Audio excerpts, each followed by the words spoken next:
اس شخصیت کا مختصر سا تعارف کراؤں گا جس کو سننے کے لیے ہم سب آج اتنی بڑی تعداد میں اپنے بہت سارے کاموں کو چھوڑ کر، ضروریات کو چھوڑ کر یہاں جمع ہوئے ہیں۔ خواتین و حضرات، آج کے اس دور میں جس میں ہم اور آپ سانس لے رہے ہیں، یہ انتہائی پرآشوب اور پرفتن دور ہے۔ آج اسلام کو بہت سارے چیلنجوں کا سامنا ہے۔ اسلام دشمن طاقتوں کی دشمنی کا ایک پہلو یہ بھی ہے کہ اگر مسلمان رسمی اسلام کو نہیں چھوڑتے تو نہ چھوڑیں، مگر وہ مسلمان بھی نہ رہیں۔ اسی نظریے کو عملی جامہ پہنانے کے لیے ایک عرصے سے مغربی مشنریاں اور سیاسی طاقتیں اس میں زیادہ دلچسپی نہیں رکھتی کہ کتنے مسلمان اپنا دین چھوڑ چکے ہیں، بلکہ وہ یہ دیکھ رہے ہیں کہ مسلمان مغربی کلچر کو اپنانے میں ہی اپنی نجات سمجھیں۔ اسی سوچ کے تحت سیاستداں، سرمایہ دار، اسکالر، مفکر اور پادری، بشپ اور فادر اور دوسرے بہت سارے ناموں کے ساتھ اسلام کے خلاف، قرآن کے خلاف برسر پیکار ہیں اور دن رات اسلام کے متعلق غلط فہمیاں اور شکوک و شبہات پھیلانے میں مشغول اور مصروف ہیں۔ کبھی سائنسی تحقیقات کی آڑ میں قرآن اور اسلام پر حملہ کیا جاتا ہے تو کبھی سماجی و اخلاقی حوالے سے اس کی تعلیمات کا مذاق اڑایا جاتا ہے۔ مگر جیسا کہ قرآن میں اللہ تعالیٰ نے کھول کھول کر بیان کیا ہے کہ لِيُظْهِرَهُ عَلَى الدِّينِ كُلِّهِ، کہ یہ وہ دین ہے جو تمام ادیان پر، تمام مذاہب پر غالب ہو کر رہے گا۔ جیسا کہ کسی شاعر نے کہا ہے کہ اسلام کی فطرت میں قدرت نے لچک دی ہے، اسلام کی فطرت میں قدرت نے لچک دی ہے، اتنا ہی یہ ابھرے گا جتنا کہ دبائیں گے، اور فانوس بن کر جس کی حفاظت ہوا کرے وہ شمع کیا بجھے جسے روشن خدا کرے۔ اور اس کا منظر بارہا ہمارے اور آپ کے سامنے آتا ہے۔ ہم اخبارات میں پڑھتے ہیں کہ 9/11 کے بعد جن لوگوں نے اسلام کو بدنام کرنے کی خاطر یہ منصوبہ رچا اور یہ پلاننگ کی، ان کو منہ کی کھانی پڑی۔ ان لوگوں نے دیکھا کہ اسلام کو بدنام کرنے کے لیے انہوں نے یہ پروگرام طے کیا اور لوگ اسلام سے قریب ہوتے گئے اور اسلام کو گلے لگاتے گئے۔ اس لیے میرے دوستوں اور بزرگوں، آج بھیونڈی کی سرزمین میں اتنا بڑا تاریخی اجلاس منعقد کیا ہے آپ حضرات نے، بے شک مبارک ہو آپ کو یہ میزبانی کہ آپ نے اتنے مہمانوں کو بلایا ہے اور ان کو دعوت سخن دی ہے کہ وہ اسلام کے نام پر، دین کے نام پر، قرآن کے نام پر اور مذہب کے نام پر ایک آواز پہ لبیک کہیں اور بھیونڈی کی سرزمین میں جمع ہو کر اس کی گواہی دیں کہ واقعی ہم کو، آپ کو، ہر مسلمان بچے کو، ہر مسلمان بچی کو اسلام سے لگاؤ ہے، اسلام سے پیار ہے، اسلام سے محبت ہے، اسلام سے دلچسپی ہے، اور ہماری اور آپ کی عظمت کا راز صرف اسلام کے اندر اور مسلمان ہونے کی حیثیت سے چھپا ہوا ہے۔ یاد کیجئے وہ تاریخی جملہ کہ جب حضرت عمر رضی اللہ تعالی عنہ کا قافلہ دمشق کی سرزمین کو فتح کرتا ہے اور وہاں داخل ہوتا ہے، حضرت عمر رضی اللہ تعالیٰ عنہ سے کہا گیا کہ آپ سپہ سالار ہیں، آپ فاتح ہیں، آپ لباس اپنا چینج کر لیجئے، آپ کا لباس پرانا ہے، پھٹا ہوا ہے۔ حضرت عمر رضی اللہ تعالیٰ عنہ نے کیا کہا تھا؟ اِنَّا نَحْنُ قَوْمٌ أَعَزَّنَا اللَّهُ بِالْإِسْلَامِ فَلَا نَطْلُبُ الْعِزَّ فِي غَيْرِهِ، ہم ایسی قوم ہیں جس کو اللہ تبارک و تعالیٰ نے اسلام کی وجہ سے عزت دی ہے، ہم لباس میں عزت نہیں ڈھونڈتے۔ خواتین و حضرات، جب بھی قرآن و اسلام کے خلاف کوئی سازش وجود میں آتی ہے تو اللہ تعالیٰ اپنے منتخب کردہ بندوں سے اس کی حفاظت کا انتظام کر دیتا ہے۔ اس تسلسل میں اگر موجودہ دور پر نظر ڈالی جائے تو ہمیں ایک ایسی شخصیت نظر آتی ہے جس نے اسلام کے خلاف چیلنجوں کا ڈٹ کر مقابلہ کیا ہے، اور وہ ہیں محترم جناب ڈاکٹر ذاکر نائک صاحب۔ انہوں نے مسلم دنیا ہی میں نہیں بلکہ مغربی دنیا اور امریکہ میں بھی اسلام اور قرآن کی حقانیت و عظمت کو جس طرح منوایا ہے وہ کسی عام آدمی کے بس کی بات نہیں۔ یہی وجہ ہے کہ ممبئی کے انگریزی روزنامہ انڈین ایکسپریس نے اپنی 22 فروری 2009 کی اشاعت میں 100 موسٹ پاورفل انڈین کے عنوان سے، یعنی ہندوستان کی 100 بااثر اہم ترین شخصیات میں ڈاکٹر ذاکر نائک کو بھی شامل کیا ہے۔ فہرست میں ڈاکٹر ذاکر نائک صاحب کا نمبر 82واں ہے۔ دیگر شخصیات میں فلمی، سیاسی اور تجارتی شخصیات ہیں جیسے راہل گاندھی، سونیا گاندھی، منموہن سنگھ، پرنب مکھرجی، مکیش امبانی، انل امبانی وغیرہ۔ اس کے علاوہ اس میں روحانی و مذہبی پیشواؤں کی فہرست بھی جاری کی گئی ہے۔ ٹاپ 10 اسپریچول گروز کے عنوان سے شائع 10 روحانی و مذہبی شخصیات میں بھی ڈاکٹر ذاکر نائک کا نمبر 3 ہے۔ اس میں غور کرنے کی بات یہ ہے کہ مسلمانوں میں مبلغ و پریچر کی حیثیت سے صرف ایک ہی نام ہے اور وہ ہے ڈاکٹر ذاکر نائک کا، اور اس سے زیادہ غور کرنے کی بات یہ ہے کہ 10 گروؤں میں کوئی شنکر اچاریہ، کوئی بشپ یا فادر، کوئی مذہبی پریچر نہیں۔ بابا رام دیو کا نام یوگا کی حیثیت سے، شری روی شنکر کا نام آرٹ آف لیونگ کی حیثیت سے، سسٹر نرملا کا نام چیریٹی کی حیثیت سے لیا گیا ہے۔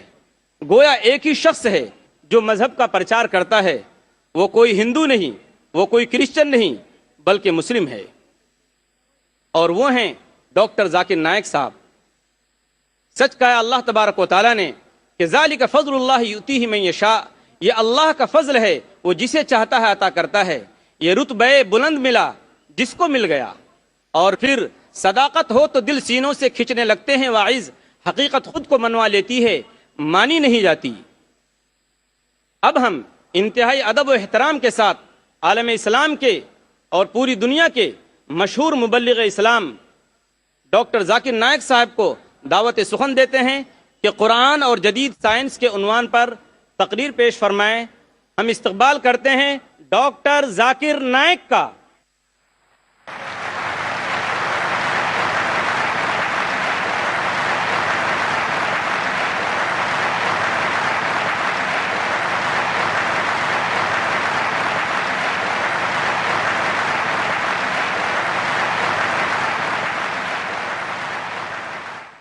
الحمدللہ والصلاة والسلام علی رسول اللہ وعلی آلہ وصحبہ اجمعین، اما بعد، اعوذ باللہ من الشیطان الرجیم، بسم اللہ الرحمن الرحیم۔ اولم یر الذین کفروا ان السماوات والارض کانتا رتقا ففتقناہما وجعلنا من الماء کل شیء ہے افلا یؤمنون۔ رب اشرح لی صدری ویسر لی امری واحلل عقدۃ من لسانی یفقہوا قولی۔ میرے محترم بزرگوں اور میرے عزیز بھائیوں اور بہنوں، السلام علیکم ورحمۃ اللہ وبرکاتہ۔ اللہ سبحانہ و تعالیٰ کی سلامتی، برکت اور رحمت آپ سب پر ہو۔ مجھے بے حد خوشی ہو رہی ہے کہ الحمدللہ 10 سال بعد میں پھر سے بھیونڈی شہر میں موجود ہوں تقریر کرنے کے لیے۔ مجھے یاد ہے کہ تقریباً 10 سال پہلے میں نے مینا ٹھاکرے ہال میں ایک تقریر کی تھی، یونیورسل بردرہڈ، عالمی بھائی چارہ، اور آج میں آپ کے سامنے اسٹیڈیم میں ہوں۔ جیسے آپ جانتے ہیں کہ میں اکثر تقریر انگریزی میں کرتا ہوں، اور 10 سال پہلے بھی انگریزی میں کی تھی۔ چند مواقع پر جب آرگنائزر اصرار کرتے ہیں کہ میں کچھ بات اردو میں کہوں تو میں کوشش کرتا ہوں میرے کمزور ہندی یا اردو میں کچھ بات کہوں۔ چونکہ میں نے تعلیم انگریزی میں حاصل کی ہے تو ظاہر ہے اس اردو یا ہندی تقریر میں کافی غلطیاں کروں گا۔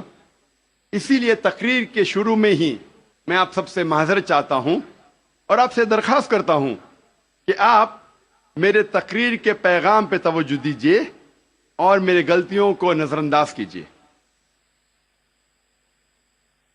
آج کی تقریر کا موضوع ہے قرآن اور جدید سائنس۔ اور جیسے آپ جانتے ہیں کہ جتنے سائنٹیفک ٹرمنالوجیز ہے وہ اکثر انگریزی میں ہیں، سائنس کے جتنے الفاظ اکثر انگریزی میں ہیں، اور کیونکہ میں نے سائنس بھی انگریزی میں پڑھی ہے اسی لیے اس اردو تقریر میں مجھے اور دقت ہوگی۔ اسی لیے اللہ تعالیٰ سے دعا کرتا ہوں، اور جب ہم انگریزی سائنٹیفک ٹرمنالوجیز کو اردو میں ترجمہ کرتے تو اکثر عوام اسے نہیں سمجھتی۔ مثال کے طور پہ علم حیاتیات، میں پوچھنا چاہتا ہوں کہ اس ماشاء اللہ بھرے میدان میں ہزاروں لوگ ہیں، کتنے لوگ علم حیاتیات کا مطلب جانتے ہیں؟ اپنا ہاتھ اوپر کر سکتے؟ 2% بھی نہیں۔ علم حیاتیات کا مطلب ہے بائیولوجی۔ کتنے لوگ بائیولوجی کا مطلب جانتے ہیں؟ ہاتھ اوپر کیجئے۔ بائیولوجی، بائیولوجی، ہاتھ اوپر کیجئے۔ کتنے لوگ جانتے ہیں بائیولوجی کے بارے میں؟ ماشاءاللہ اکثر لوگ۔ تو اسی لیے جب ہم انگریزی سائنٹیفک ٹرمنالوجی کا ترجمہ کرتے ہیں تو اکثر لوگ کے سر کے اوپر جاتا ہے، باؤنسر جاتا ہے۔ پھر جو اردو داں ہیں، جو ماہرین اردو زبان میں، وہ لوگ سمجھتے۔ پھر بھی میں کوشش کروں گا کہ انگریزی سائنٹیفک ٹرمنالوجی کو اردو میں ترجمہ کروں یا ہندی میں ترجمہ کروں، لیکن ظاہر ہے کافی غلطیاں ہوں گی۔ اسی لیے میں آپ سے درخواست کرتا ہوں کہ میری غلطیوں کو نظر انداز کیجیے اور میرے تقریر کے پیغام پہ توجہ دیجیے۔ جیسے میں نے کہا تھا، آج کی تقریر کا موضوع ہے قرآن اور جدید سائنس۔ قرآن اللہ سبحانہ و تعالیٰ کی آخری وحی ہے جو نازل کی گئی تھی آخری پیغمبر محمد صلی اللہ علیہ وسلم پر۔ قرآن مجید ساری کائنات کی سب سے بہترین کتاب ہے۔ قرآن مجید ساری انسانیت کے لیے ایک پیغام ہے۔ قرآن مجید اللہ سبحانہ و تعالیٰ کی آخری کتاب ہے جو نازل ہوئی تھی محمد صلی اللہ علیہ وسلم پر۔ اگر کوئی کتاب کہتی ہے کہ وہ خدا کی طرف سے ہے تو اس کتاب پر فرض ہو جاتا ہے کہ وہ اپنے آپ کو ثابت کرے ہر دور میں۔ ہر دور میں اس کتاب کو ثابت کرنا ہوگا کہ وہ خدا کی طرف سے ہے۔ سینکڑوں سال پہلے وقت تھا، دور تھا معجزات کا، ایج آف میریکلز۔ الحمدللہ قرآن مجید is a miracle of miracles. قرآن مجید معجزوں کا معجزہ ہے۔ اس کے بعد آیا دور ادب کا، لٹریچر، پوئٹری۔ الحمدللہ مسلمان اور غیر مسلمان عربی داں یہ کہتے ہیں کہ عربی میں سب سے بہترین کتاب عربی ادب کے لحاظ سے وہ ہے قرآن مجید۔ اور اللہ سبحانہ و تعالیٰ چنوتی دیتے ہیں قرآن مجید میں۔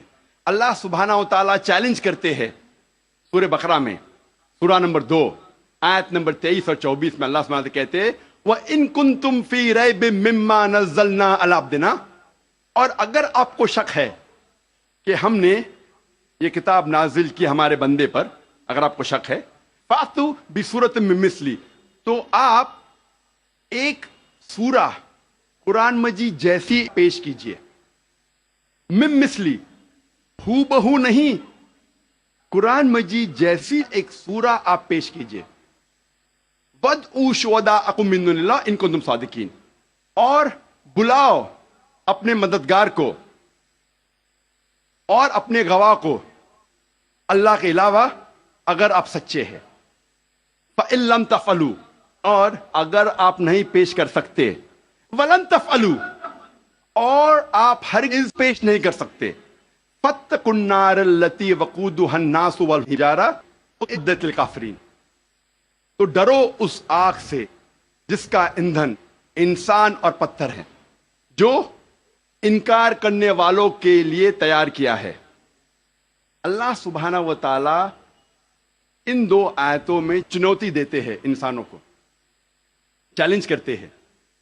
یہ اس وقت دور تھا عربی ادب کا، اس وقت عربوں کو ناز تھا اپنی عربی زبان پر، اور وہ سمجھتے تھے کہ ان سے بہتر دنیا میں کوئی نہیں ہے.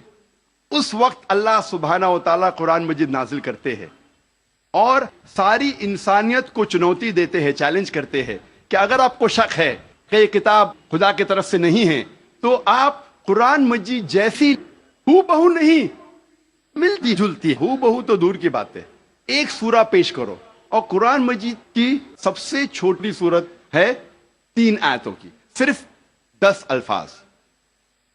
بہت لوگوں نے کوشش کی، ایک انسان نے بھی کامیابی نہیں پائی، اور تا قیامت کوئی بھی قرآن مجید جیسی قریباً ایک سورہ بھی پیش نہیں کر پائیں گا.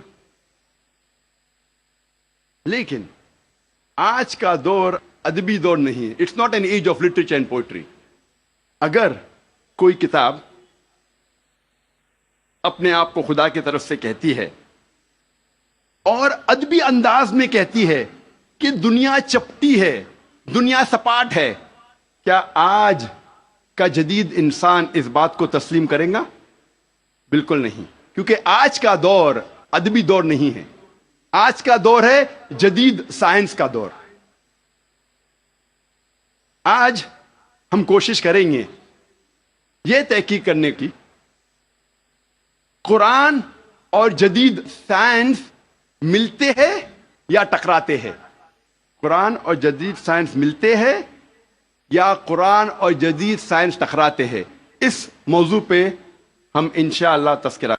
ایک مشہور سائنسداں، فزسسٹ اور نوبل پرائز ونر جس کا نام البرٹ آئنسٹائن تھا، اس نے کہا science without religion is lame and religion without science is blind. Science مذہب کے بنا لنگڑی ہے اور مذہب سائنس کے بنا اندھا ہے. میں پھر سے دہراؤں گا، البرٹ آئنسٹائن جو فیمس فزسسٹ تھا اور نوبل پرائز ونر، اس نے کہا کہ سائنس مذہب کے بنا لنگڑی ہے اور مذہب سائنس کے بنا اندھا ہے. میں آپ کو یاد دلانا چاہتا ہوں کہ قرآن مجید سائنس کی کتاب نہیں ہے، SCIENCE، لیکن ہے سائنس کی کتاب، SIGNS. یہ ہے نشانیوں کی کتاب، آیتوں کی کتاب. اور قرآن مجید میں 6000 سے زیادہ نشانیاں ہیں، 6000 سے زیادہ آیتیں ہیں.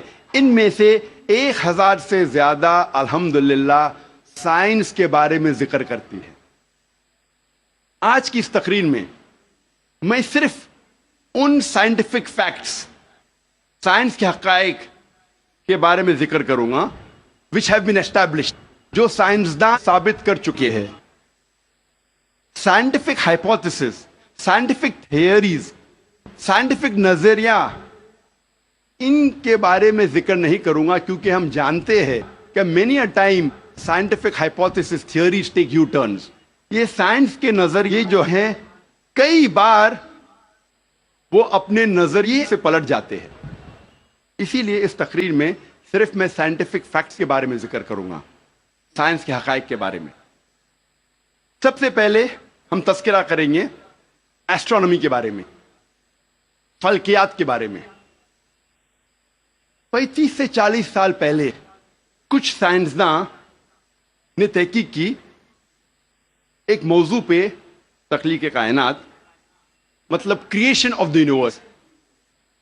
اور ان سائنسداں نے کہا کہ ہماری کائنات سب سے پہلے ایک پرائمری نیبولا تھا، بنیادی گولا، ابتدائی گولا. اس کے بعد there was a secondary separation, دوسری جدائی، دوسری علیحدگی، اور ایک بڑا دھماکہ ہوتا ہے بگ بینگ. اس کے بعد وجود میں آیا گیلیکسیز، کہکشائیں، ستارے، سیارے، چاند، سورج، اور یہ زمین جس پہ ہم رہتے ہیں. اسے سائنسداں نے کہا بگ بینگ، بڑا دھماکہ. یہ جو سائنسداں نے تقریباً 40 سال پہلے ڈھونڈا کس طریقے سے کائنات وجود میں آئیں، تخلیق کائنات، قرآن مجید میں اس کا ذکر 1400 سال پہلے ہے، اور میں نے اس تقریر کے شروع میں ایک آیت کی تلاوت کی، سورہ انبیاء کی، سورہ نمبر 21 آیت نمبر 30، جہاں اللہ سبحانہ تعالیٰ فرماتے اولم یر الذین کفروا، کیا انکار کرنے والے یہ نہیں جانتے ان السماوات والارض کانتا رتقا ففتقناہما، کہ زمین اور آسمان ایک تھے، جڑے ہوئے تھے، اور ہم نے انہیں جدا کیا۔ یہ جو تخلیق کائنات، creation of the universe, big bang, بڑا دھماکہ جو سائنسداں کو 40 سال پہلے پتا چلا، قرآن مجید میں اس کا ذکر ہے 1400 سال پہلے۔ قرآن مجید میں اللہ سبحانہ تعالیٰ فرماتے ہیں سورہ فصلت میں، سورہ نمبر 41 آیت نمبر 11 اور 12 میں، کہ اللہ سبحانہ و تعالیٰ نے آسمان کی طرف دیکھ کے کہا جب وہ دھواں تھا کہ آسمان اور زمین ایک ساتھ آ جاؤ، ولنگلی اور ان ولنگلی، اپنے مرضی سے یا اپنے مرضی کے بنا، اور ان نے کہا کہ ہم اپنے مرضی سے ایک ساتھ آ جاتے ہیں۔ قرآن مجید میں لکھا ہے کہ آسمان سب سے پہلے دھواں تھا، عربی لفظ ہے دخان، اور آج کے سائنسداں یہ کہتے ہیں کہ کائنات بننے کے پہلے یہ آسمان دھواں تھا، انگلش میں کہتے ہیں گیس، لیکن عربی میں دخان کے معنی ہے اسموک۔ کچھ مفسرین نے ترجمہ کیا مسٹ، دھند، جو میرے حساب سے صحیح ترجمہ نہیں، کیونکہ دھند ہوتا ہے ٹھنڈا اور دھواں ہوتا ہے گرم۔ دھماکے کے بعد ہم اکثر دیکھتے ہیں گرم دھواں، دھند نہیں دیکھتے۔ تو قرآن مجید میں لکھا ہے کہ آسمان تھا دھواں، اور آج سائنس یہ کہتی ہے کہ اسموک گیس سے اور بہترین لفظ ہے۔ جو قرآن مجید میں دخان لکھا ہے وہ گیس سے اور بہترین ہے، اور scientifically smoke is a better word than gas. آپ سوچ سکتے قرآن مجید میں اس کا ذکر ہے 1400 سال پہلے۔ انسان پہلے سمجھتے تھے کہ زمین سپاٹ ہے، چپٹی ہے۔ سب سے پہلی بار اگر کوئی انسان نے یہ ثابت کیا کہ دنیا بیضوی ہے، وہ ہے سر Francis Drake, sun 1577 1577 when he sailed around the earth۔ جب سمندر پہ سفر کیے دنیا کے گول، سر فرانسس ڈریک نے ثابت کیا کہ دنیا بیضوی ہے۔ قرآن مجید میں اس کا ذکر ہے 1400 سال پہلے۔ قرآن اللہ تعالیٰ فرماتے ہیں سورہ لقمان میں، سورہ نمبر 31 آیت نمبر 29 میں، الم ترى ان اللہ یلیج اللیل فی النہار ویلیج النہار فی اللیل، اللہ سبحانہ و تعالیٰ نے رات کو دھیرے دھیرے، آہستہ آہستہ دن میں تبدیل کیا، اور دن کو دھیرے دھیرے، آہستہ آہستہ رات میں تبدیل کیا۔ یہ دن کا رات اور رات کا دن آہستہ آہستہ دھیرے دھیرے تبدیل ہونا یہ ثبوت دیتا ہے کہ دنیا بیضوی ہے۔ اگر دنیا چپٹی اور سپاٹ ہوتی تو دن فوراً رات میں تبدیل ہوتا اور رات فوراً دن میں تبدیل ہوتی۔ اللہ تعالیٰ فرماتے سورہ الزمر میں، سورہ نمبر 39 آیت نمبر 5 میں، کہ اللہ سبحانہ و تعالی رات کو دن پہ لپیٹتا ہے اور دن کو رات پہ لپیٹتا ہے۔ قرآن میں عربی لفظ ہے قوارہ، جس کے معنی لپیٹنا۔ جس طریقے سے ایک انسان پھیٹا سر پہ لپیٹتا ہے، a person coils the turban on the head، اسی طریقے سے اللہ تعالیٰ فرماتے ہیں کہ رات دن پہ لپیٹی جاتی ہے اور دن رات پہ لپیٹا جاتا ہے۔ یہ دن کا رات اور رات کا دن پہ لپیٹنا اسی وقت پاسبل ہے جب دنیا بیضوی ہے۔ اگر دنیا چپٹی اور سپاٹ ہوتی تو یہ ممکن نہ ہوتا۔ قرآن مجید میں اللہ تعالیٰ فرماتے ہیں سورہ نازیات میں، سورہ نمبر 79 چیپٹر 79 آیت نمبر 30 میں، وَالْأَرْضَ بَعْدَ ذَلِكَ دَحَاهَا، اور اس کے بعد اللہ سبحانہ و تعالیٰ نے زمین کو پھیلایا بچھونا جیسے۔ دہا کہ ایک معنی ہے پھیلانا، اور دہا کی دوسری معنی آتا ہے عربی لفظ دھویا سے، جس کے معنی ہے بیضا، جس کے معنی ہے انڈا. اور ہم جانتے ہیں کہ دنیا گول ہے، بیضوی ہے. اور ہم یہ بھی جانتے ہیں آج کہ دنیا پوری طریقے سے گول نہیں ہے. وہ اوپر اور نیچے سے from the poles it is flattened, اوپر اور نیچے سے چپٹی ہے، جسے ہم کہتے ہیں انگریزی میں جیو اسفیریکل ان شیپ، ارضی بیضوی. اور یہ لفظ جو دہا ہے وہ عام انڈے کے لیے نہیں ہے، عام بیضے کے لیے نہیں، خصوصاً شتر مرغ کے انڈے کے لیے، شتر مرغ کے بیضے کے لیے. اور جب ہم دیکھتے ہیں شتر مرغ کا بیضا، انڈا از جیو اسفیریکل ان شیپ، ارضی بیضوی کے شکل میں ہے. آپ سوچ سکتے ہیں 1400 سال پہلے اس کتاب میں لکھا ہے کہ یہ زمین، یہ دھرتی اس جیو اسفیریکل ان شیپ، ارضی بیضوی شکل میں ہے.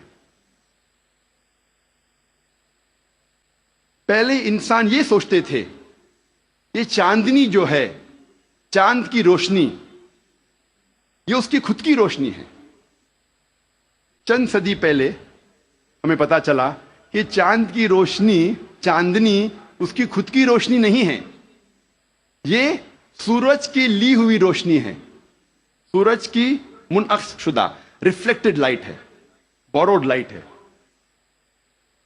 قرآن مجید میں اللہ سبحانہ تعالیٰ فرماتے ہیں سورہ فرقان میں، سورہ نمبر 25 آیت نمبر 61 میں، اللہ سبحانہ و تعالیٰ نے آسمان میں برج رکھے، تاروں کے جھنڈ، اور اس میں رکھا سورج جس کے پاس خود کی روشنی ہے، سلگتا ہوا چراغ، اور رکھا چاند جس کی لی ہوئی روشنی ہے. قرآن میں سورج عربی میں کہا گیا ہے شمس، اور اس کی روشنی کو کہا گیا ہے سراج، وہاج اور دیا، جس کے معنی ہے سلگتا ہوا چراغ یا مشال یا دیا. تینوں کے معنی ہیں کہ سورج کی روشنی خود کی ہے. اور چاند کو کہا گیا ہے قرآن مجید میں قمر، اور چاندنی کو کہا گیا ہے منیر یا نور. منیر مینز بوروڈ لائٹ، لی ہوئی روشنی، یا نور میننگ ریفلیکٹڈ لائٹ، منعکس شدہ روشنی، ریفلیکٹڈ لائٹ.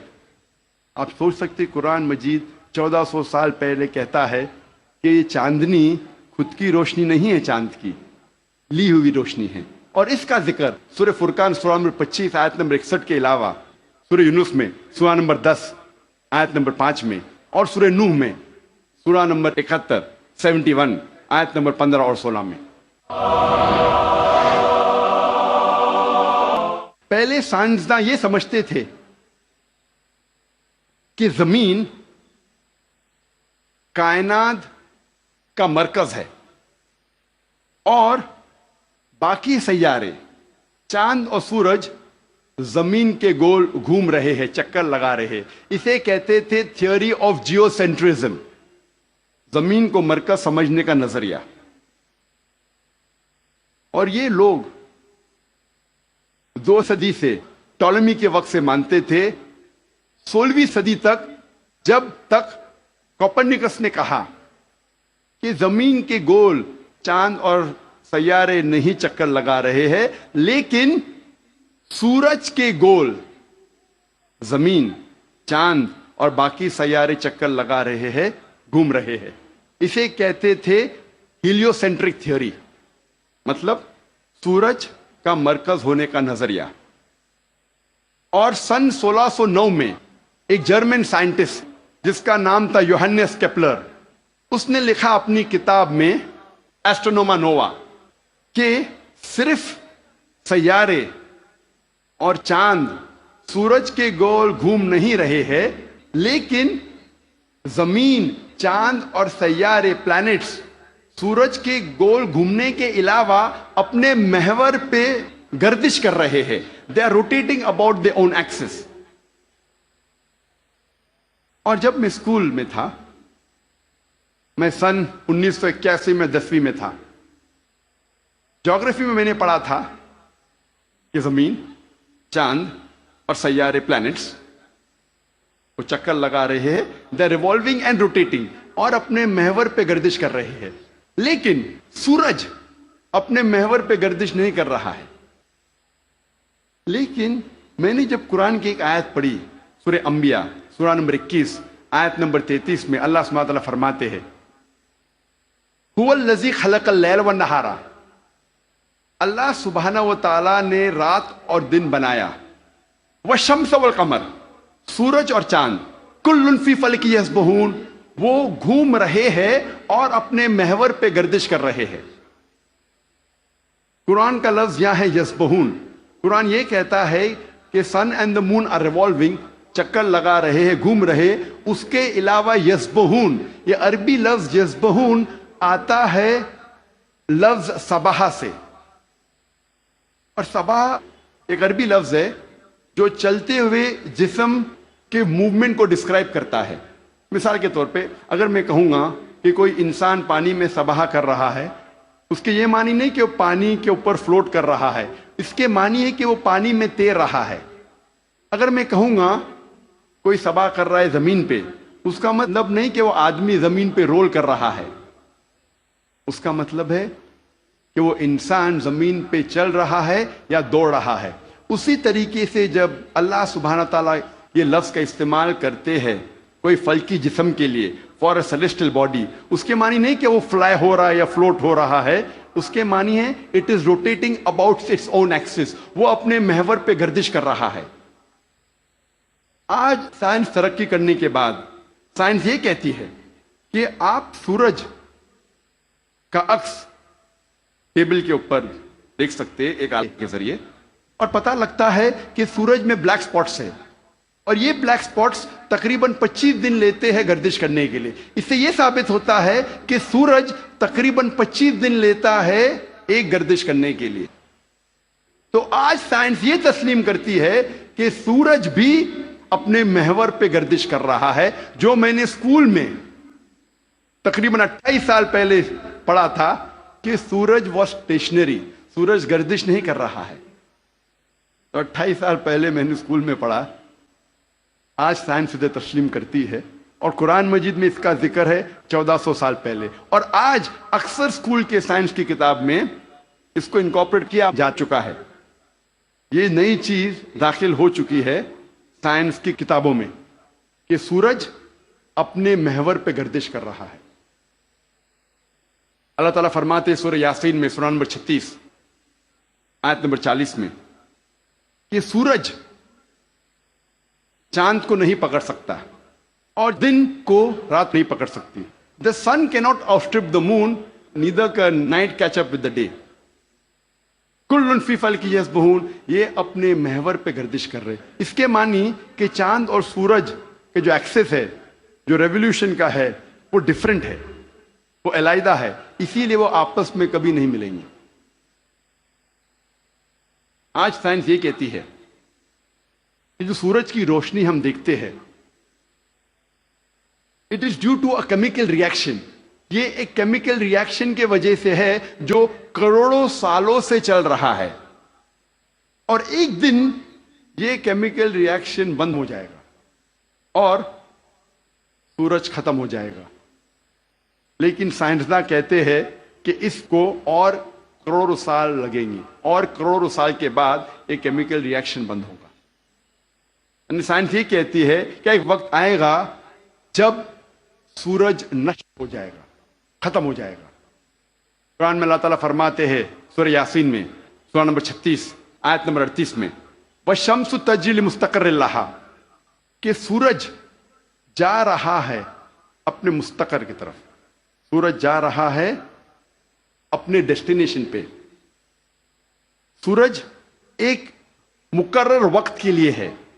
مستقر کے معنی مقرر وقت اور مقرر جگہ، اس کے دو معنی ہوتے ہیں. مستقر کے معنی کہ سورج ایک مقرر وقت کے لیے ہے اور مقرر جگہ کی طرف جا رہا ہے. یہ سائنس آج تسلیم کرتی ہے کہ سورج ایک مقرر وقت کے لیے ہے. اور سائنس یہ بھی مانتی ہے کہ سورج کائنات کے ایک نقطے کی طرف جا رہا ہے جس کا نام ہے سولر اپیکس. ان دا ہرکولینز الفا لائرا 12 میل پر سیکنڈ کی رفتار پہ. قرآن میں لکھا ہے مستقر، مقرر جگہ کی طرف. سائنس کہتی ہے دونوں معنی مستقر کے، مقرر جگہ اور مقرر وقت دونوں الحمدللہ صحیح ہے. اور اس کا ذکر سورہ یاسین سورہ نمبر 36 آیت نمبر 38 کے علاوہ سورہ رعد میں بھی ہے، سورہ نمبر 13 آیت نمبر 2، سورہ فاطر سورہ نمبر 35 آیت نمبر 13، سورہ لقمان سورہ نمبر 31 آیت نمبر 29 اور سورہ الزمر سورہ نمبر 39 آیت نمبر 5 میں. سب جگہ کہا گیا ہے کہ سورج ایک مقرر وقت کے لیے ہے، ایک مقرر جگہ کی طرف جا رہا ہے. آج سائنس یہ کہتی ہے جو آسمان ہمارے زمین کے اوپر ہے، جسے ہم کہتے ہیں ایٹماسفیئر، وہ ایک محفوظ چھت کی طرح ہے. اور سائنسداں یہ کہتے ہیں کہ خطرناک rays like ultraviolet rays, X rays, یہ چھت، یہ ایٹماسفیئر ان خطرناک ریز کو زمین پہ آنے سے روکتا ہے، ورنہ زمین پہ جاندار چیز مٹ جائیں گی. قرآن میں اس کا ذکر ہے سورہ انبیاء میں سورہ نمبر 21 آیت نمبر 32 میں کہ اللہ سبحانہ و تعالیٰ نے آسمان کو ایک محفوظ چھت بنایا، اور پروٹیکٹڈ سیلنگ، اور کینوپی ویل گارڈڈ. آپ سوچ سکتے ہیں قرآن میں اس کا ذکر 1400 سال پہلے ہے، جو سائنسدان نے حال ہی میں 50 سال پہلے، 100 سال پہلے، 150 سال پہلے کہا یہ ایٹماسفیئر از اے پروٹیکٹڈ سیلنگ. جب میں اسکول میں تھا تقریباً 28 سال پہلے، میں نے سائنس میں سیکھا تھا there are 3 types of matter, solid, liquid and gas. 3 قسم کے مادہ تھے، سالڈ، لکوڈ اینڈ گیس. آج سائنس یہ کہتی ہے کہ 3 مادہ، 3 اسٹیٹس آف میٹر کے علاوہ اور بھی ہے. ہم پہلے یہ سمجھتے تھے کہ آرگنائز ایسٹرونومیکل سسٹمز کے باہر، آرگنائز فلکیات کے باہر خلا تھا، ویکیوم تھا. آج سائنس کہتی ہے کیا انٹرسٹیلر سپیس، سیارے کے بیچ مادے کے پل ہے، برجز آف میٹر ہے، جسے آج ہم کہتے ہیں پلازما، جسے سائنسداں کہتے ہیں 4th اسٹیٹ آف میٹر. 4تھی قسم مادے کی آج سائنسداں کہتے ہیں پلازما ہے. قرآن میں اس کا ذکر 1400 سال پہلے ہے، سورہ فرقان میں سورہ نمبر 25 آیت نمبر 59 میں 59 میں کہ اللہ سبحانہ و تعالیٰ نے زمین اور آسمان کو بنایا اور اس کے بیچ میں ساری چیزیں بنائیں. مطلب زمین اور آسمان کے بیچ میں ویکیوم نہیں ہے. آج سائنس اسے کہتی ہے مادے کے پل، برجز آف میٹر، کہتی ہے پلازما ہے، 4th اسٹیٹ آف میٹر. اور اس کا ذکر سورہ فرقان سورہ نمبر 25 آیت نمبر 59 کے علاوہ سورہ ہجر میں سورہ نمبر 15 آیت نمبر 85 میں، سورہ سجدہ سورہ نمبر 32 آیت نمبر 4 میں، سورہ صفات سورہ نمبر 37 آیت نمبر 5 اور سورہ احقاف سورہ نمبر 46 آیت نمبر 3 میں. کئی جگہ لکھا ہے کہ اللہ سبحانہ و تعالیٰ نے زمین اور آسمان بنائے اور اس کے بیچ میں ساری چیزیں. Talking about the 4th state of matter, plasma. ایک مشہور سائنٹسٹ جس کا نام ایڈوین ہبل ہے، اس نے کہا تھا کہ کائنات پھیل رہی ہے، the universe is expanding. اور قرآن میں اللہ تعالیٰ فرماتے ہیں سورہ ذریات میں سورہ نمبر 51 آیت نمبر 47 آیت نمبر 47 میں کہ ہم نے یہ کائنات بنائی پھیلتی ہوئی. عربی لفظ مؤسیونا، پھیلنا. اور آج سائنس اس کو تسلیم کرتی ہے کہ ہماری کائنات پھیل رہی ہے. our universe is expanding. کئی دشمن اسلام یہ کہیں گے، جو کرٹکس آف اسلام یہ کہیں گے کہ قرآن مجید میں فلکیات کا ذکر ہونا کوئی عجوبہ نہیں، nothing great، کوئی بڑی بات نہیں ہے کہ قرآن مجید میں فلکیات کا ذکر ہے، کیونکہ عرب فلکیات میں ماہر تھے. میں اس بات کو مانتا ہوں کہ عرب فلکیات میں ماہر تھے، لیکن ان سے یہ کہنا چاہتا ہوں کہ قرآن مجید نازل ہونے کے بعد کچھ صدی بعد عرب فلکیات کے میدان میں ماہر بنے. تو قرآن مجید سے عرب نے فلکیات سیکھا، نہ کہ الٹا. ذکر کریں گے طبیعت کا. طبیعت انگلش میں کہتے ہیں فزکس. اور کئی صدی پہلے ایک نظریہ تھا جسے کہتے ہیں ایٹمزم. اور 23 صدی پہلے گریکس پرٹیکولرلی ڈیموکریٹس ان نے یہ ایٹمزم کے بارے میں سب سے پہلے کہا, ایٹمزم کے نظریے کے بارے میں, اور کہا کہ میٹر کے سب سے چھوٹے حصے کو کہتے ہیں ایٹم, مادہ کے سب سے چھوٹے حصے کو کہتے ہیں ذرہ. عربی اور اردو میں ایٹم کو کہتے ہیں ذرہ. اور اس وقت انسان یہ سوچتے تھے کہ ذرے کو تقسیم نہیں کیا جا سکتا.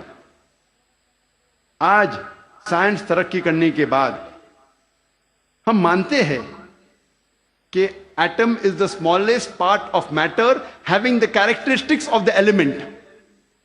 ذرہ مادے کا سب سے چھوٹا حصہ ہے جو ایلیمنٹ کے کیریکٹرسٹکس رکھتا ہے, لیکن یہ ذرہ تقسیم کیا جا سکتا ہے انٹو پروٹونز, الیکٹرونز, نیوٹرونز.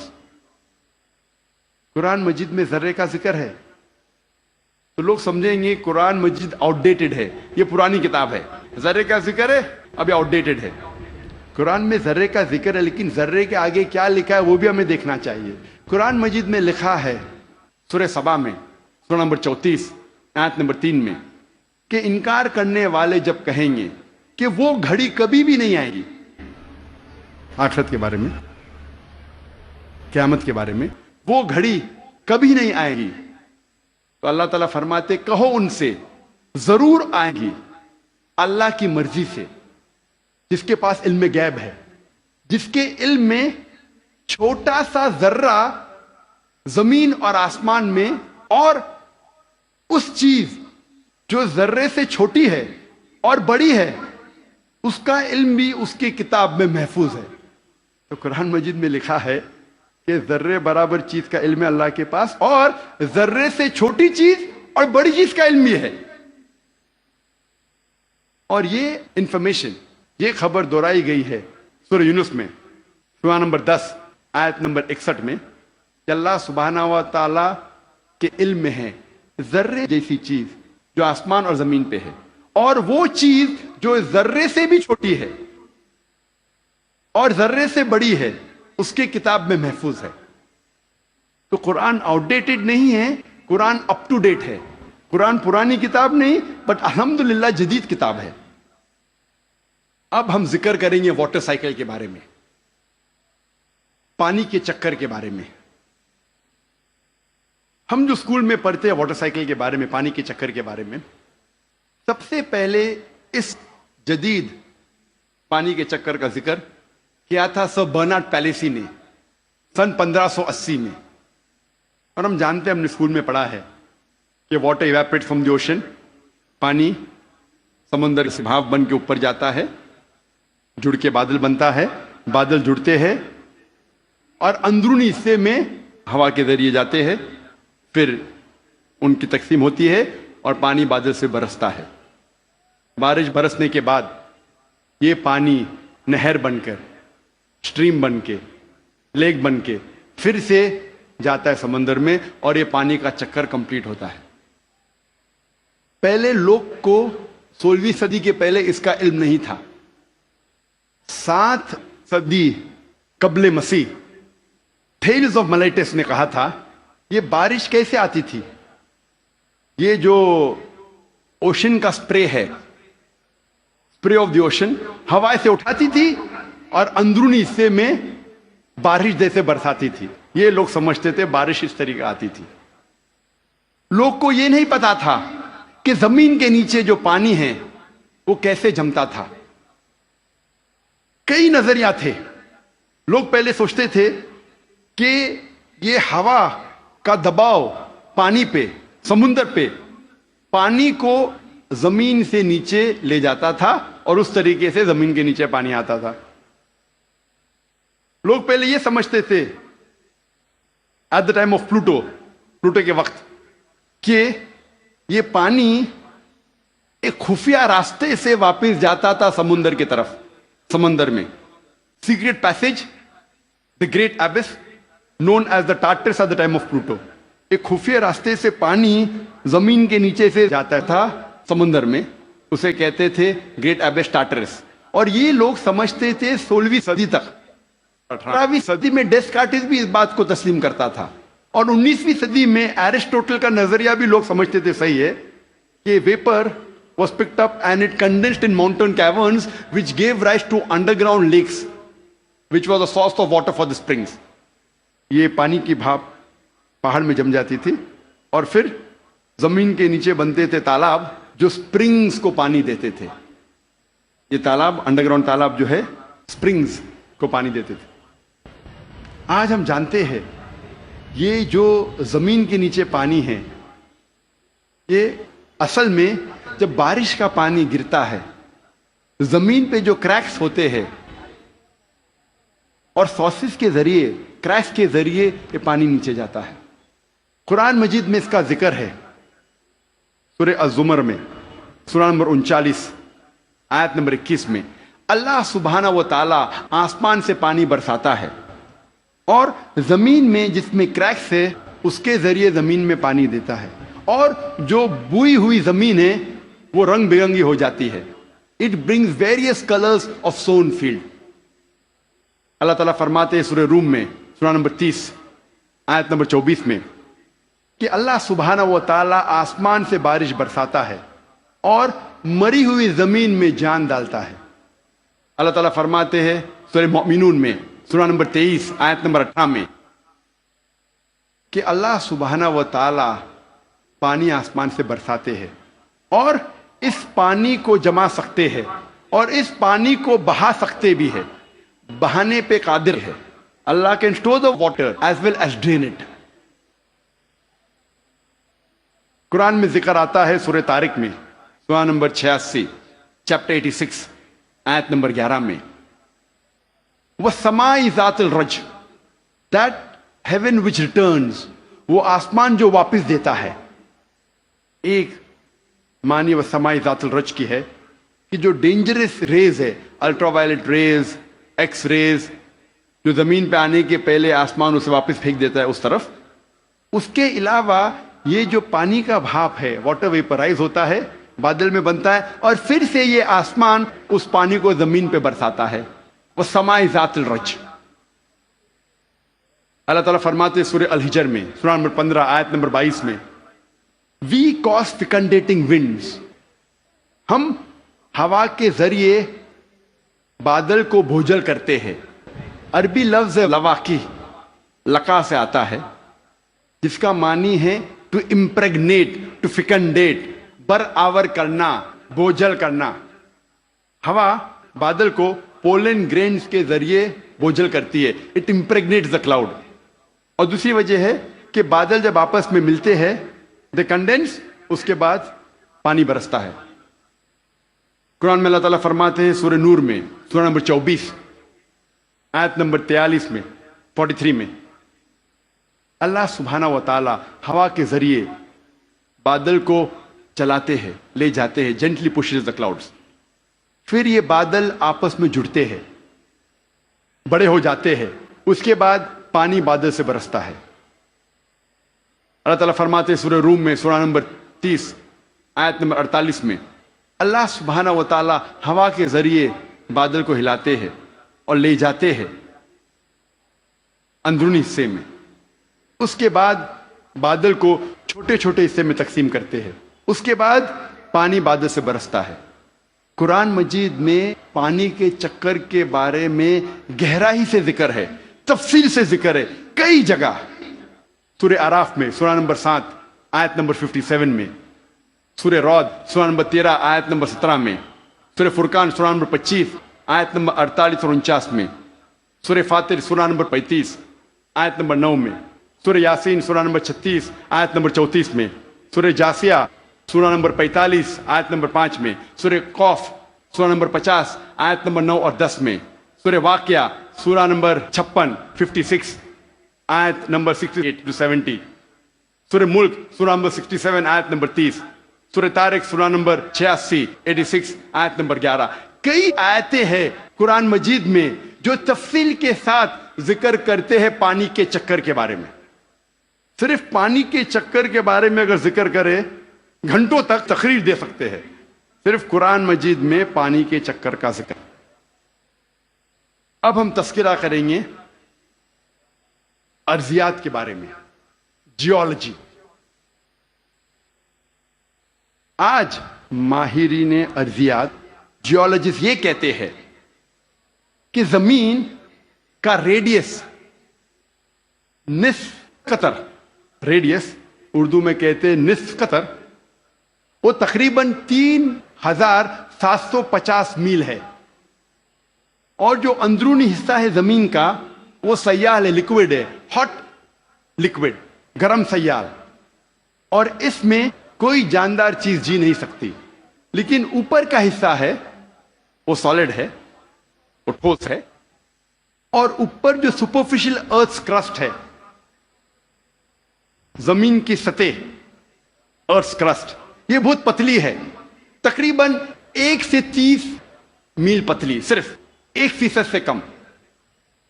اور بہت سے امکان ہے کہ یہ زمین کی سطح ہل جائیں گی، ارتھ کرسٹ ول شیک. آج سائنسداں یہ کہتے ہیں due to the folding phenomena it gives rise to mountain ranges. ایک فولڈنگ فینومینا ہے جس سے پہاڑ پیدا ہوتے ہیں، اور اس پہاڑ کی وجہ سے زمین کی سطح کو استحکام ملتا ہے، اسٹیبلٹی ملتی ہے. قرآن مجید میں اللہ تعالیٰ فرماتے ہیں سورہ نبا میں، سورہ نمبر 78 78 آیت نمبر 6 اور 7 میں، ہم نے زمین بچھائی ہے، والجبال اوتادا، اور پہاڑ کو اوتاد جیسا بنایا ہے. اوتاد عربی میں کہتے ہیں کھوٹے کو، ٹینٹ پیگز، سٹیکس، میخو. اور ہم جانتے ہیں جب ٹینٹ پیگ کو زمین میں ہم ڈالتے ہیں، جب کھوٹے کو زمین میں ڈالتے ہیں تو اکثر حصہ زمین کے نیچے گڑ جاتا ہے، اوپری حصہ بہت کم رہتا ہے، 10% سے کم. جس طریقے سے آئس برگ پانی میں، برف کا گولا آئس برگ جو پانی میں دیکھتے ہیں صرف 10% پانی کے اوپر ہے، 90% سے زیادہ پانی کے نیچے. اسی طریقے سے پہاڑ، جو اوپری حصہ ہم پہاڑ کا دیکھتے ہیں وہ کھوٹے جیسا ہے، میخو جیسا ہے، ٹینٹ پیگ جیسا ہے. اوپر کا حصہ بہت چھوٹا ہے، اکثر تقریباً 90% زمین کے نیچے ہے. اور اس کی وجہ ہے کہ زمین کو استحکام، اسٹیبلٹی دیتا ہے. قرآن مجید میں اللہ تعالیٰ فرماتے ہیں سورہ نازیات میں، سورہ 79 آیت نمبر 32 میں، اور سورہ غاشیہ سورہ نمبر 88 آیت نمبر 19 میں، ہم نے پہاڑ کو زمین سے مضبوطی سے بنایا ہے. We have placed on the earth mountain standing firm. زمین پہ ہم نے پہاڑ مضبوطی سے بنایا ہے.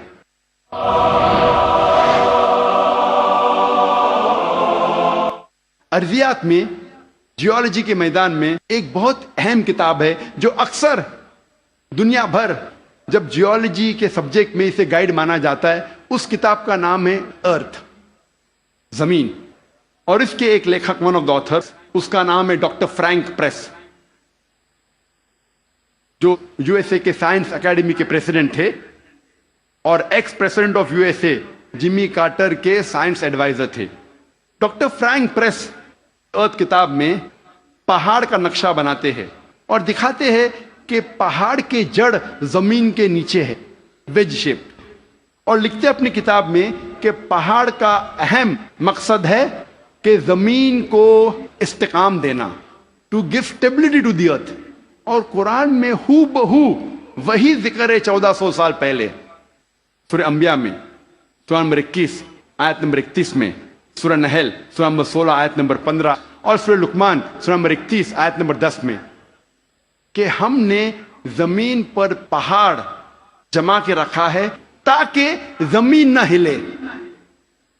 قرآن میں لکھا ہے پہاڑ کا اہم مقصد ہے زمین کو ہلنے سے بچانا، to give stability to the earth, to prevent the earth from shaking. آپ سوچ سکتے ہیں قرآن مجید میں 1400 سال پہلے اس کا ذکر ہے.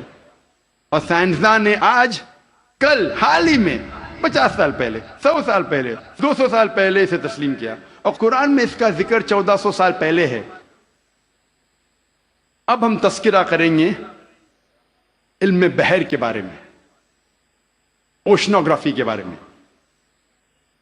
اور اوشنوگرافی کے فیلڈ میں قرآن مجید میں اللہ سبحانہ تعالیٰ فرماتے ہیں سورہ فرقان میں، سورہ نمبر 25 آیت نمبر 53 میں، 53 میں، اللہ سبحانہ و تعالیٰ نے 2 قسم کے پانی بنائے ہیں، ایک پینے والا اور میٹھا، اور دوسرا کھارا اور کڑوا، اور دونوں کے بیچ اللہ نے ایک برزخ بنایا ہے، بنا دکھنے والا ایک ویل، ایک پردہ۔ عربی میں لفظ برزخ، برزخ کے معنی پردہ۔ جس طریقے سے انسان مرتا ہے اور واپس سے قیامت میں اٹھنے کے پہلے ہم کہتے ہیں برزخ میں ہے، انسین، جو دیکھے نہیں جا سکتا ہے وہ زندگی، قرآن میں کہا گیا برزخ، نہ دیکھے جانے والا پردہ۔ قرآن میں پھر سے اس کا ذکر ہے سورہ رحمان میں، سورہ نمبر 55 آیت نمبر 19 اور 20 میں، جو آج ہمارے ننھے سے قاری نے اس کی تلاوت کی۔ مرج البحرین یلتقیان بینہما برزخ یابغیان، کہ اللہ سبحانہ و تعالیٰ نے 2 قسم کے پانی بنائے جو آپس میں ملتے ہیں، لیکن ان کے درمیان ایک برزخ ہے، ان کے درمیان ایک پردہ ہے۔ لوگ پہلے جانتے تھے کہ 2 قسم کے پانی ہیں، کھارا اور میٹھا، کھارا پانی میٹھا پانی، لیکن مفسرین قرآن یہ نہیں سمجھ پاتے تھے اللہ تعالیٰ کیا کہنا چاہتا ہے جب کہتا ہے کہ کھارے اور میٹھے پانی کے درمیان برزخ ہے۔ پانی آپس میں ملتا ہے لیکن یہ ایک دوسرے سے گھل مل نہیں سکتا۔ کھارا پانی اور میٹھا پانی ملتا ہے لیکن ان کے درمیان برزخ ہے، تاکہ ایک پانی دوسرے پانی میں مل نہیں سکے۔ مفسر قرآن یہ سمجھ نہیں پاتے تھے اللہ تعالیٰ کیا فرمانا چاہتا ہے۔ آج جو سائنس ترقی کرنے کے بعد اور علم بحر کے بارے میں ہم آج اور جانتے ہیں، جو پروفیسر ہے، جو یو ایس اے کے مشہور ماہر ہے علم بحر میں، یہ سائنٹسٹ نے کہا اس کے معنی ہیں آج ہم جانتے ہیں کہ جب بھی میٹھا پانی کھارے پانی میں جاتا ہے، بہتا ہے، وہ میٹھا پانی اپنی مٹھاس کو کھو دیتا ہے اور کھارا بن جاتا ہے، اور اس کے درمیان there is a transitional homogenizing area، جو عربی میں قرآن میں لکھا ہے برزخ، ایک پردہ۔ آج جو سائنس نے جانا، قرآن مجید نے 1400 سال پہلے لکھا کہ کھارے اور میٹھے پانی کے درمیان ہے ایک پردہ۔ یہ پانی ملتا ہے لیکن آپس میں گھل مل نہیں سکتا۔ They meet but they do not mix۔ اور سب سے بہترین مثال جو ہم آنکھ سے دیکھ سکتے ہیں وہ ساؤتھ افریقہ میں، in the southern part in the Cape area، دونوں کھارا اور میٹھا پانی ملتا ہے، ہم دیکھ سکتے، ہم یہ بھی دیکھتے کہ دونوں پانی کا رنگ الگ ہے۔ یہ مثال ہم ایجپٹ، مصر میں بھی دیکھ سکتے ہیں، جب river Nile flows into the Mediterranean sea, river Nile بہتی ہے میڈیٹرینین سی میں۔ اور سب سے بہترین مثال ہے گلف سٹریم، جو ہزاروں میلوں تک چلتی ہے۔ گلف سٹریم شروع ہوتی ہے گلف آف میکسیکو میں، نارتھ ورڈ جاتی ہے towards the east coast of North America, پھر جاتی ہے eastward towards the west coast of Europe. ہزاروں میل بہتی ہے، دونوں پانی لیکن علیحدہ ہے، یا سپریٹ، ڈسٹنکٹ۔ اگر آپ کشتی میں سفر کر رہے ہیں اس گلف سٹریم کے کنارے پہ، اور پانی ایک طرف سے لیں گے اور پانی دوسرے طرف سے لیں گے، تو پتا چلتا ہے ایک پانی میٹھا ہے ایک کھارا۔ اس کی حرارت، اس کی ٹیمپریچر بھی ڈیفرنٹ ہے۔ قرآن مجید میں اس کا ذکر ہے 1400 سال پہلے۔ میں اور ایک مثال پیش کروں گا قرآن مجید میں علم بحر کی۔ کچھ عربوں نے قرآن مجید کی ایک آیت لی، سورہ نور کی، سورہ نمبر 24 آیت نمبر 40، اور اس کا ترجمہ پیش کیا پروفیسر درگا راؤ کے پاس۔ پروفیسر درگا راؤ اس وقت کنگ عبدالعزیز یونیورسٹی جدہ میں پڑھاتے تھے، اور وہ ماہر تھے علم بحر میں، he was a Marine geologist. اور ترجمہ پیش کیا اور کہا آپ کا اس قرآن کی آیت پہ کیا خیالات ہے۔ قرآن مجید میں لکھا ہے سورہ نور میں، سورہ نمبر 24 آیت نمبر 40 میں، کہ انکار کرنے والوں کے ذہن کی کیفیت ایسی ہے جس طریقے سے سمندر کے گہرائی میں اندھیرے پر اندھیرا، موج پر موج، لہر پہ لہر، اس کے اوپر بادل، جب انسان اپنے ہاتھ کو آگے کرتا ہے وہ دیکھ نہیں سکتا۔ اللہ جسے روشنی نہیں دیتا وہ دیکھ نہیں سکتا۔ یہ آیت کا ترجمہ سننے کے بعد پروفیسر درگا راؤ نے کہا کہ یہ عام سمندر کا ذکر نہیں ہے، یہ ایک گہرے سمندر کا ذکر ہے۔ اور پہلے انسان یہ نہیں جانتا تھا کہ سمندر کی گہرائی میں اندھیرا تھا۔ سینکڑوں سال پہلے، 100-200 سال پہلے، جب سب مرین ایجاد ہوئی اور جب انسان سمندر کی گہرائی میں گیا تب انہیں پتا لگا اور تب محسوس ہوا کہ سمندر کی گہرائی میں اندھیرا ہے۔ عام انسان 20 میٹر سے زیادہ جب سمندر میں اندر جاتا ہے تو وہ تیر نہیں سکتا، اور 200 میٹر سے زیادہ اندر جائے گا بنا کوئی آلہ کے، بنا کوئی ایکوپمنٹ کے، تو وہ انسان مر جائے گا۔ آج سب مرین کے ذریعے ہم انڈر واٹر جا سکتے، ہمیں پتا چلتا ہے کہ سمندر کی گہرائی میں اندھیرا ہے۔ پروفیسر درگا راؤ نے کہا اندھیرا 2 وجہ کے لیے ہے۔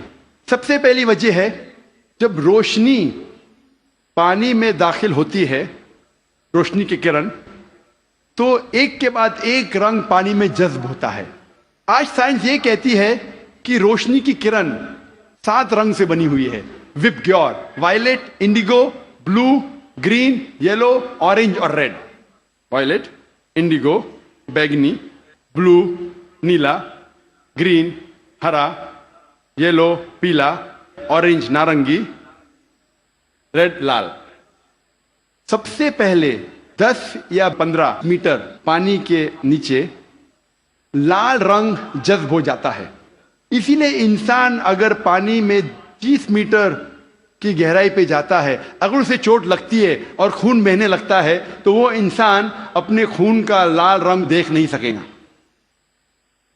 30 سے 50 میٹر جذب ہوتا ہے نارنگی رنگ، 50 سے 100 میٹر کے درمیان پانی کے نیچے جذب ہوتا ہے پیلا رنگ، 100 سے 200 میٹر کے درمیان جذب ہوتا ہے ہرا رنگ، اور 200 میٹر کے بعد پانی کے نیچے جذب ہوتا ہے نیلا رنگ، اور اس کے نیچے پورا اندھیرا ہے۔ قرآن مجید میں لکھا ہے انکار کرنے والے کی ذہن کی کیفیت، انکار کرنے والے جو خدا کا انکار کرتے ہیں، جو خدا میں نہیں مانتے، اللہ سبحانہ وتعالیٰ میں نہیں مانتے، انکار کرنے والے کی ذہن کی کیفیت ایسی ہے جس طریقے سے گہرے سمندر میں اندھیرا پہ اندھیرا، لہر پہ لہر، اس کے اوپر بادل۔ دوسری وجہ اندھیرے کی ہے، پروفیسر درگا راؤ کہتے ہیں، وہ ہے بادل۔ جب سورج کی روشنی آتی ہے کئی بار بادل اس روشنی کو جذب کر لیتا ہے، اس لیے بادل کے نیچے ہم دیکھتے ہیں اندھیرا، اور جو روشنی بادل کے ذریعے جذب نہیں ہوتی اور جب سمندر میں جاتی ہے، کئی بار جو سمندر کے اوپر لہریں ہیں وہ لائٹ ریز کو ریفلیکٹ کرتی ہے، اور جو لائٹ ریز، جو روشنی کی کرن ریفلیکٹ نہیں ہوتی وہ سمندر میں داخل ہوتی ہے، اور جیسے میں نے کہا ایک رنگ کے بعد ایک رنگ جذب ہوتا ہے۔ ان قرآن مجید میں لکھا ہے انکار کرنے والے کی ذہن کی کیفیت ایسی ہے جس طریقے سے گہرے سمندر میں اندھیرے پہ اندھیرا، لہر پہ لہر۔ اس کی کیا معنی؟ لہر پہ لہر۔ ہم انسان جانتے تھے کہ سمندر کے اوپر لہر ہے، لیکن سن 1900 میں ہمیں پتا لگا کہ سمندر کے نیچے بھی لہر ہے، اسے کہتے ہیں انٹرنل ویوز، اندرونی لہر، جو ڈفرینشیٹ کرتی ہے superficial part of the ocean کو deep part of the ocean سے۔ یہ اندرونی لہر تقسیم کرتی ہے سمندر کو اوپری سے اور اندرونی حصے میں۔ اوپری حصہ superficial part is lit up and warm, گرم ہوتا ہے اور اس میں روشنی ہوتی ہے۔ جو گہرا بھاگ ہوتا ہے سمندر کا وہ اندھیرا ہوتا ہے اور ٹھنڈا ہوتا ہے۔ یہ انٹرنل ویوز، اندرونی لہر ہمیں پتا چلی تقریباً 110 سال پہلے۔ قرآن میں لکھا ہے لہر پر لہر، یعنی اندرونی لہر کے اوپر ہے سپرفیشل ویوز. اسی لیے مچھلیاں بھی جب گہرائی میں جاتی ہے وہ دیکھ نہیں سکتی، اپنی خود کی روشنی لے جاتی ہے. ڈیو ٹو کیمیکل ریئیکشن مچھلی خود کی روشنی کے ذریعے دیکھ سکتی ہے گہرے اندھیرے میں. پروفیسر درگا راؤ نے کہا کہ یہ کتاب قرآن مجید انسان کی لکھی ہوئی کتاب ہو ہی نہیں سکتی. اور پروفیسر درگا راؤ نے کہا یہ کتاب خدا کی طرف سے ہے. اب ہم ذکر کریں گے علم حیاتیات، بایولوجی کے بارے میں. قرآن مجید میں اللہ تعالیٰ فرماتے ہیں سورہ انبیاء میں سورہ نمبر 21 آیت نمبر 30، جس آیت کی تلاوت کی میں نے اس تقریر کے پہلے، اس کے آخری بھاگ میں اللہ تعالیٰ فرماتے وَجَعَلْنَا مِنَ الْمَاءِ كُلَّ شَيْءٍ ہے أَفَلَا يُؤْمِنُونَ، ہم نے ہر جاندار چیز کو پانی سے بنایا. آپ سوچ سکتے ہیں 1400 سال پہلے ریگستان میں جہاں پانی کی قلت تھی، وہاں قرآن مجید میں لکھا ہے ہر جاندار چیز ہم نے پانی سے بنائی. کون اسے مان سکتا تھا اس وقت؟ آج جب سائنس ترقی کرنے کے بعد ہمیں پتہ چلتا ہے کہ ہر جاندار چیز میں سیل ہے، اس کا بیسک پارٹ ہے سائٹوپلازم جس میں 80% پانی ہے،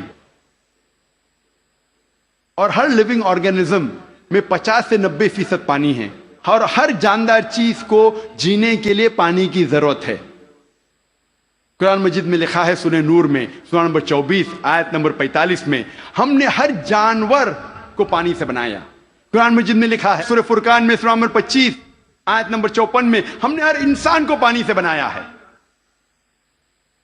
اب ہم ذکر کریں گے علم نباتات کا. نباتات کے معنی ہے باٹنی. ہمیں پہلے یہ نہیں پتا تھا کہ پیڑ پودے میں بھی جنس ہے، مؤنث اور مذکر.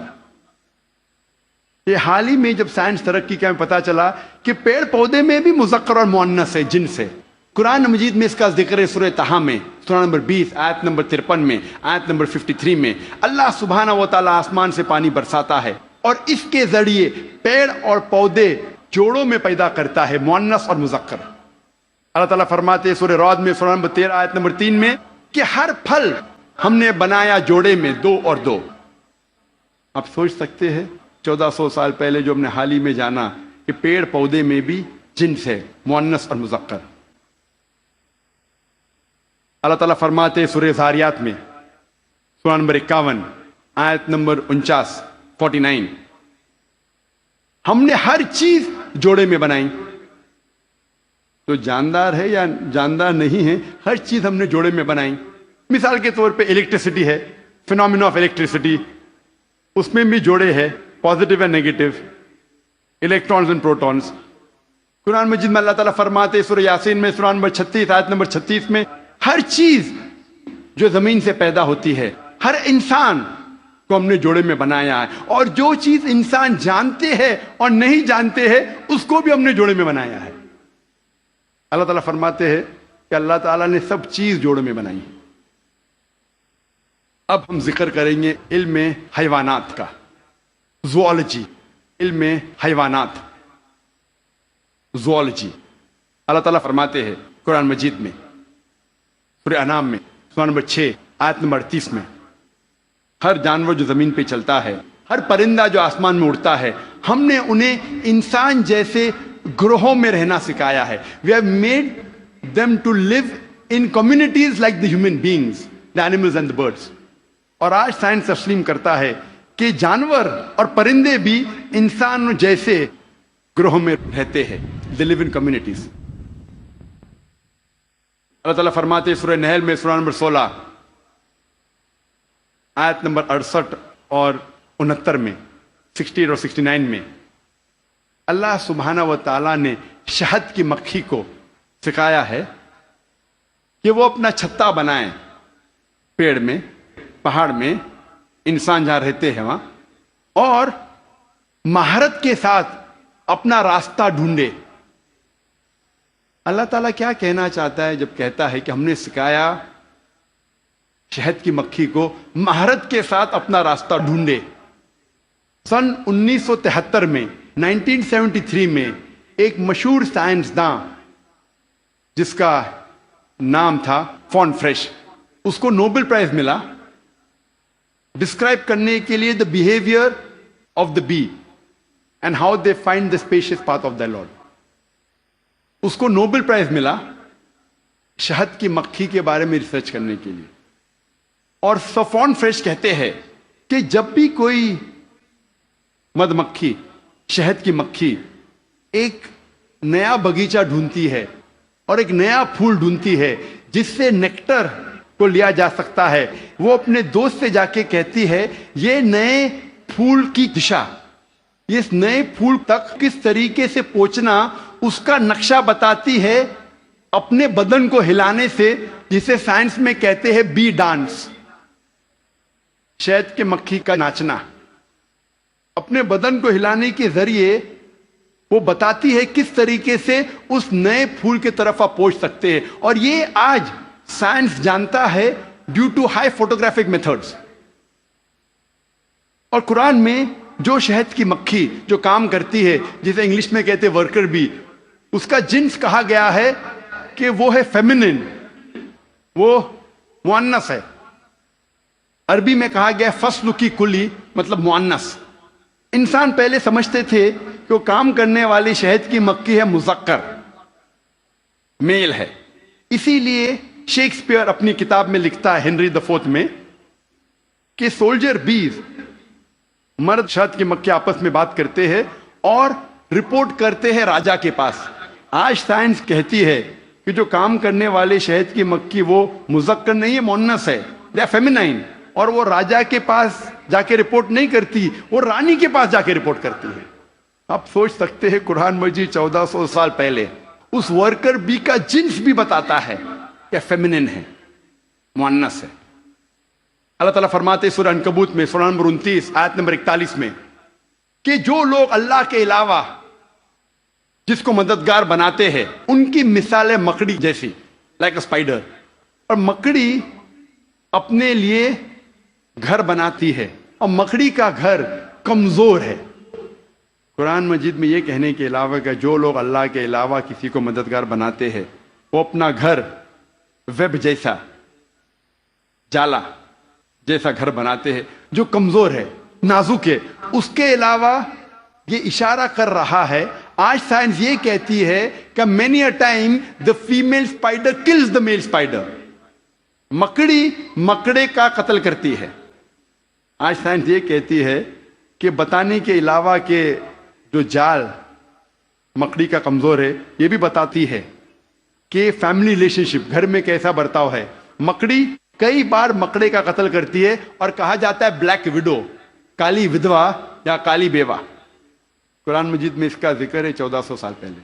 اللہ تعالیٰ فرماتے ہیں سورہ نمل میں سورہ نمبر 27 آیت نمبر 17 اور 18 میں، سلیمان علیہ السلام کے آگے ان کی فوج تھی، جن کی، انسانوں کی اور پرندے کی. اور جب وہ چوٹی کی وادی کی طرف جا رہے تھے، ایک چوٹی کہتی ہے دوسرے چوٹیوں سے کہ آپ اپنے بل میں چلے جاؤ ورنہ سلیمان علیہ السلام انجانے میں ہمیں کچل لیں گے. لوگ کہیں گے کیسی کتاب ہے یہ قرآن مجید، چوٹی آپس میں بات کر رہے ہیں، یہ تو پریوں والی کہانی ہے. قرآن مجید چوٹی آپس میں بات کرتی ہے. آج سائنس یہ کہتا ہے کہ کوئی بھی جانور، کوئی بھی انسیکٹ جو انسان کے سب سے قریب ہے بیہیویئر میں، جس طریقے سے زندگی بسر کی جاتی ہے، وہ ہے چیٹی. آج سائنس یہ کہتی ہے کہ جس طریقے سے انسان مرنے کے بعد انسانوں کو دفن کرتے ہیں، اس طریقے سے چیٹی بھی مرنے کے بعد دوسرے چیٹی کو دفن کرتی ہے. جس طریقے سے دے سوفیسٹیکیٹڈ لیبر، چیٹی کے پاس بھی جب وہ کام کرتے ہیں، مینیجر ہے، سپروائزر ہے، فورمین ہے، ورکر ہے، چیٹی اکثر مل کے بات کرتی ہے. آج سائنس یہ کہتی ہے they have a sophisticated method of communication. ان کے بات چیت کرنے کا طریقہ بہت اعلیٰ درجے کا ہے. سائنس یہ کہتی ہے کہ چیٹی اکثر سامان کا لین دین کرتی ہے سوق میں. They have market places where they exchange goods. ہمارے وہاں سوق ہے نا، کیا کہتے ہیں، مارکیٹ، جہاں ہم لین دین کرتے ہیں. اس طریقے سے چیٹی بھی